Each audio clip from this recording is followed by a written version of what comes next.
नमस्कार मंडळी. हा व्हिडिओ बनवणाऱ्या देह मन बुद्धीच्या या संयोगाला व्यावहारिक जगामध्ये डॉक्टर सचिन दुसाने असे ओळखतात. जे पुस्तक मी वाचले ना गेल्या 2-3 दिवसामध्ये, त्यावरून माझी ओळख अशी करून द्यावी असे मला वाटतंय. ज्या पुस्तकाविषयी बोलतोय ते पुस्तक म्हणजे आनंदयोगी डॉक्टर प्रदीप पवार सर लिखित लाईफ लेसन्स हे ते पुस्तक आहे. मंडळी, काही पुस्तकं नुसती वाचायची नसतात, तर वाचून अनुभवायची असतात. लाईफ लेसन्स हे पुस्तक त्यापैकीच एक. मला जनरली पुस्तक वाचताना महत्त्वाचे मुद्दे आणि वाक्य याच्या खाली अंडरलाईन करायची सवय. पण लाईफ लेसन्स वाचताना जवळजवळ प्रत्येक वाक्य, प्रत्येक पॅराग्राफ मी अंडरलाईन केला आहे. कारण यातील प्रत्येक शब्द आणि त्यातील गहन अर्थ तितकाच महत्त्वाचा आहे. जगण्याचा असीम आवाका आणि जीवनाच्या व्यापकतेचं दर्शन म्हणजे लाईफ लेसन्स हे पुस्तक. हे पुस्तक आपण खरे कोण आहोत, जे आपण विसरलो आहोत याची आठवण करून देतं. पुस्तकाच्या मनोगतामध्ये लिहिल्याप्रमाणे हे पुस्तक म्हणजे सुसंगत गाण्याचं स्वरमंडळ आहे. आपण एखादं गाणं ऐकतो आणि मग गुणगुणत राहतो, त्याचप्रमाणे या पुस्तकातील विचारप्रवर्तक वाक्य मनामध्ये घोळत राहतात. हे वाक्य आपल्याला विचारांच्या पलीकडे नेतात.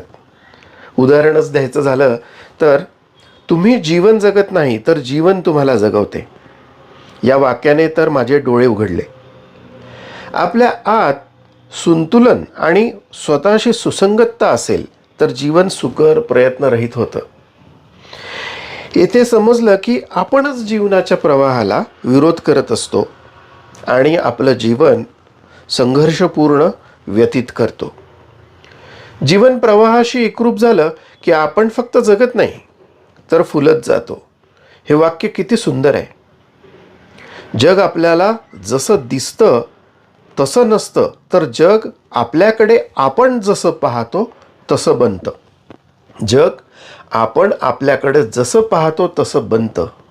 आणि हे समजावताना इंग्रज जीवशास्त्रज्ञ रूपर्ट शेल्ड्रिक याचा मॉर्फिक रेझोनन्सचा सिद्धांत सांगितला आहे. ज्या क्षणी आपण म्हणतो माझं नशीब खराब आहे, तेव्हा आपण आपली शक्ती बाहेर ढकलतो. पण ज्या क्षणी आपण म्हणतो हे घडलं कारण मला काही शिकायचं होतं, त्या क्षणी आपण केंद्रात येतो, म्हणजे आपल्या शक्ती परत मिळवतो. विरोध थांबवला की क्लेश संपतात. क्लेशाविषयी एका वाक्यात किती छान सांगितलंय. समर्पणाविषयी या पुस्तकात म्हटलंय की समर्पण म्हणजे पराभव नाही, ते म्हणजे अस्तित्वाशी ऐक्य. स्वीकाराविषयी म्हटलंय की स्वीकार हा आध्यात्मिक प्रवासाचा पहिला टप्पा आहे.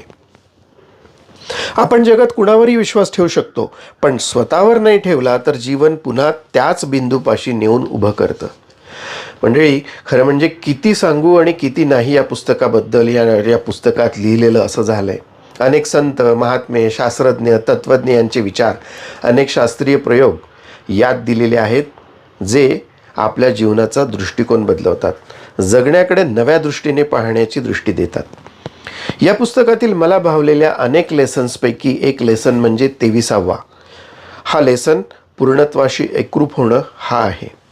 इथे थोडक्यात त्याविषयी सांगतो. जीवनाचा सगळा खेळ हा आपण कोणत्या स्थानावरून जगतो आहोत, म्हणजे व्हेंटेज पॉईंट कोणता आहे यावर अवलंबून आहे. बऱ्याच लोकांना असं वाटतं की आपलं जीवन म्हणजे जीवनात मला काय मिळालं आणि जीवनात मला काय नाही मिळालं याचं समीकरण आहे. पण हे अपूर्णत्व आहे.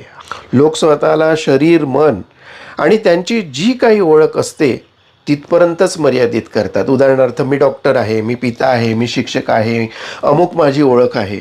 पण खरं तर हे फक्त जीवनातील मुखवटे आहेत. या सर्व ओळखी म्हणजे अभिनय आहे.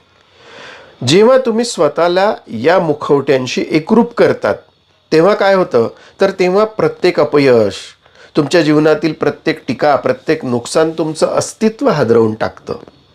सगळं मिळालं तरी काहीतरी रिकामे पण राहतं आणि ही भावना संपत नाही.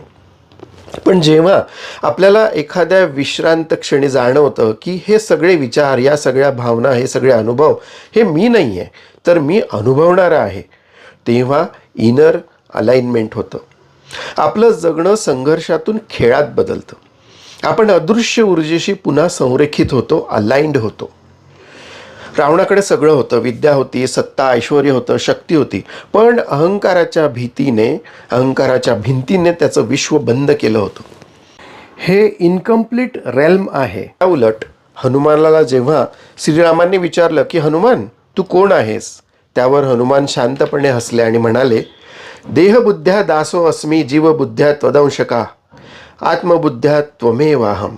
म्हणजे बाहेरून देहबुद्धीने व्यक्ततः जर तुम्ही मला विचाराल तर मी तुमचा दास आहे, जीव म्हणून विचाराल तर मी तुमचा अंश आहे, आणि आत्मस्वरूपातून विचारलं तर मी म्हणजे तुम्हीच आहे.